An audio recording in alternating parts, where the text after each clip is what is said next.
अवधूत चिंतन श्री गुरुदेव दत्त. श्री स्वामी समर्थ. जय जय स्वामी समर्थ. स्वामींचा हा संदेश तुझ्यापर्यंत आला आहे. गुरुवारी हा संदेश तुम्ही नक्की ऐका.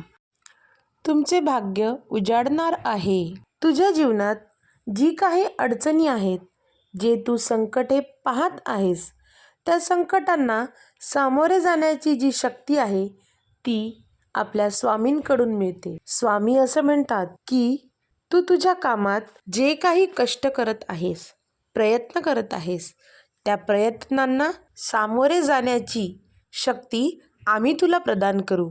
तुझ्या जीवनात जे कष्ट येत आहेत त्यांना सामोरे जाण्याची शक्तीसुद्धा आम्ही तुझ्यापर्यंत पोचवू. तुझा येणारा काळ हा शुभ फलदायक होणार आहे. तू ज्या ज्या गोष्टींची इच्छा केली आहेस त्या सर्व गोष्टी तुला मिळणार आहेत. स्वामी असे म्हणतात की तुझी माझ्यावरची जी श्रद्धा, जी भक्ती आहे ती अशीच राहू दे. जीवनात येणारे सुख आणि दुःख अगदी आनंदाने स्वीकारत जा. प्रत्येक प्रसंगाला आपले कर्तव्य म्हणून पार पाड आणि न डगमगता त्या प्रयत्नांना सामोरे जा.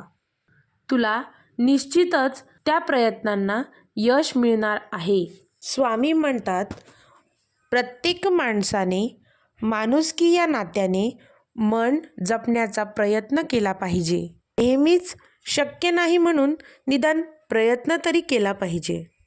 आणि या सर्व प्रयत्नांसोबतच माझ्या भक्तीत कधीही खंड पडू देऊ नकोस. माझ्या नामस्मरणात कधीही खंड पडू देऊ नकोस. स्वामी म्हणतात, मी तुझ्या सतत आजूबाजूलाच आहे. मला तू प्राप्त करू शकतोस.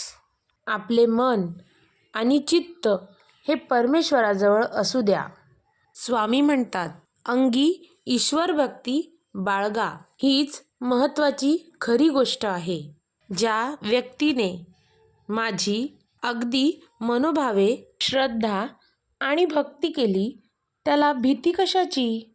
तुझा माझ्यावर असलेला विश्वास हा कायम राहू दे. त्यात अजिबात डगमगू नकोस. स्वामी म्हणतात, जोपर्यंत तुमचे ध्येय प्राप्त होत नाही तोपर्यंत तुम्ही सतत प्रयत्न करीत राहा आणि त्यानंतर त्या ध्येयाला प्राप्त करण्याचे यश देणे हे आमचे काम आहे.